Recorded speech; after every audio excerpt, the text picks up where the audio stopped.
할렐루야. 쉬운 성경으로 신약 듣기 278일째입니다.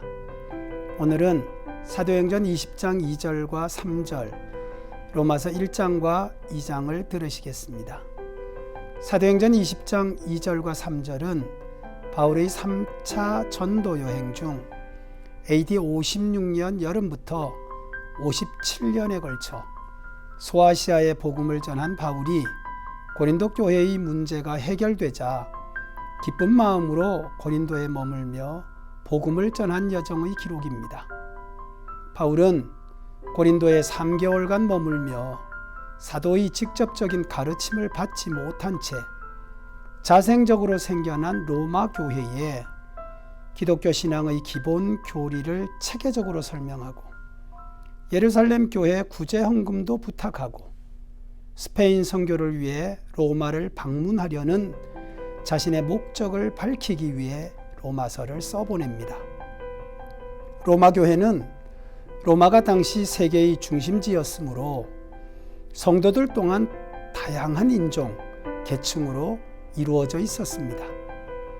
사도 바울은 로마 교회 성도의 바른 신앙과 삶을 위해 소수였던 유대인 출신의 율법주의 주장과 구약적 배경이 전혀 없는 대다수 이방인들의 자유롭고 방종한 삶의 태도를 바로잡아야 했습니다. 그래서 오직 믿음으로 얻는 의의 교리와 성화와 성령의 사역을 통해 이루어지는 성도의 실천하는 삶에 대해 체계적으로 기록했습니다. 로마서는 성경 66권 중에서 가장 포괄적으로 인간의 구원과 그 원리를 제시한 성경 중의 다이아몬드라고 불리워지기도 합니다. 로마서 1장은 바울 자신을 전적인 하나님의 은혜로 복음을 위해 이방인의 사도로 부름받은 그리스도의 종으로 소개합니다.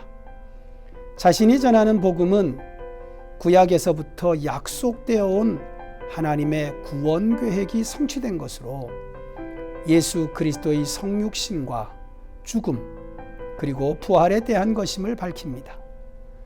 또한 로마 교회에 신령한 은사를 나누어 주고 서로 안위를 얻고 로마 교회가 신앙의 열매를 맺게 하려고 로마를 방문하려 했지만 가지 못했고, 그래서 모든 믿는 자에게 구원을 주시는 하나님의 능력과 의를 나타내는 복음을 전하기 위해 편지를 쓴다고 밝힙니다.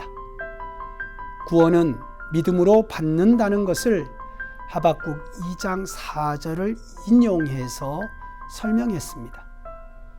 로마서 1장 17절의 복음에는 하나님의 의가 나타나서 믿음으로 믿음에 이르게 하나니 기록된 바 오직 의인은 믿음으로 말미암아 살리라 함과 같으니라는 말씀은 후에 루터의 종교개혁의 중심 사상이 되기도 했습니다.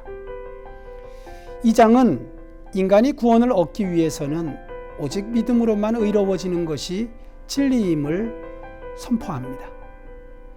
인간은 자신을 구원하기에는 전적으로 부패하고 타락했습니다. 유대인과 이방인은 똑같이 하나님의 심판 아래 있는 죄인인데도 유대인들은 이방인의 부패한 행위와 또 죄에 대해 자신은 그렇지 않은 것처럼 교만하게 판단하고 비판하며 정죄하여 이방인을 멀리했습니다. 하지만 이방인을 판단하고 비판했던 유대인도 이방인과 똑같이 하나님의 심판을 받게 될 것입니다.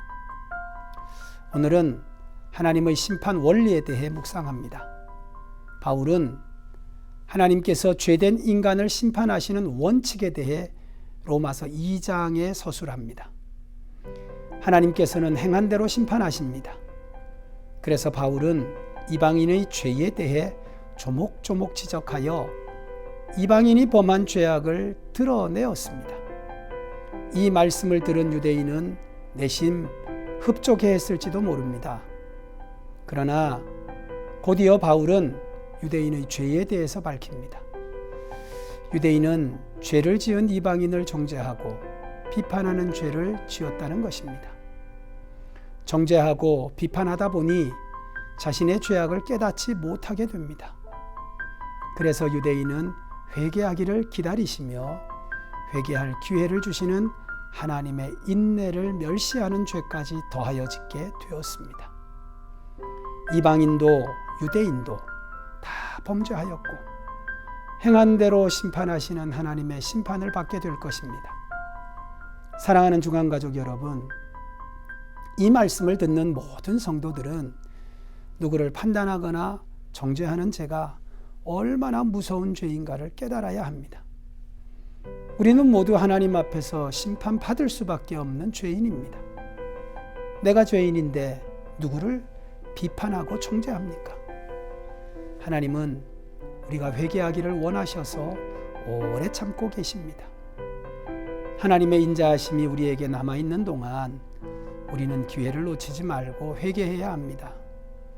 물론 우리는 예수님을 믿을 때에 과거와 현재와 미래의 모든 죄를 사함받았습니다.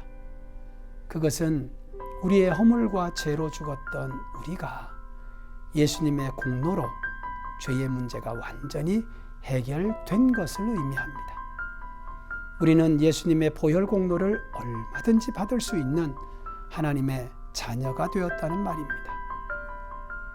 우리가 여전히 육체 가운데 살면서 예수님처럼 죄와 싸워 죄를 이기고 마침내 최후 승리를 얻기 위해 성령으로 행하는 삶을 살려면 제일 먼저 죄가 무엇인지 인식하는 것에서 출발해야 합니다. 로마서 1장은 이방인의 죄, 2장은 유대인의 죄를 말합니다. 사랑하는 중앙가족 여러분, 우리는 예수님을 믿어 하나님의 자녀가 되었습니다. 하나님의 자녀는 죄를 미워하고 죄와 싸웁니다. 왜냐하면 죄는 하나님과 원수가 되는 것이기 때문입니다. 하나님의 자녀는 성령님을 마음에 모시고 삽니다. 그래서 성령님이 죄를 짓지 못하도록 감동을 주시고 죄를 미워하게 하고 죄와 싸웁니다. 그런데 마귀는 죄를 지어야 하나님의 자녀를 정죄할 수 있기 때문에 우리를 속여서 죄를 짓도록 미혹합니다. 우리는 예수님을 믿음으로 의롭다 하심을 받았습니다. 마귀의 속임수에 넘어가 죄를 지으면서 죄인 줄도 모르고 회개하지도 않는 가슴 아픈 일이 생기지 않도록 영적 분별력을 가져야 합니다. 오늘 하루 이 삶에도 사단에게 미혹당하지 않고 성령 안에서 승리하는 복된 성도들 되시기를 축복합니다. 기도드리겠습니다. 살아계신 하나님, 그리스도 예수 안에서 하나님의 자녀 삼아주시고 성령님 내 안에 계셔서 세상의 죄악 가운데에서도 하나님의 구별된 백성으로 살아가게 하시니 감사합니다. 오늘 하루를 살아갈 때에 악한 사단의 미혹에 빠져 악한 죄를 짓는 저희들이 되지 아니하고 성령의 지혜 가운데 강권하심을 따라 하나님이 기뻐하시는 승리자의 삶을 살아갈 수 있도록 도와주시옵소서. 정죄하는 자, 지적하는 자 되지 아니하고 우리 자신을 돌아보며 항상 깨어 성령님과 함께 하나님이 기뻐하시는 구별된 자의 삶을 살 수 있도록 오늘도 은혜를 주시고 이 귀한 은혜의 승리를 누리며 살아가는 모든 성도님 되게 하여 주시기를 예수님의 이름으로 기도드립니다. 아멘.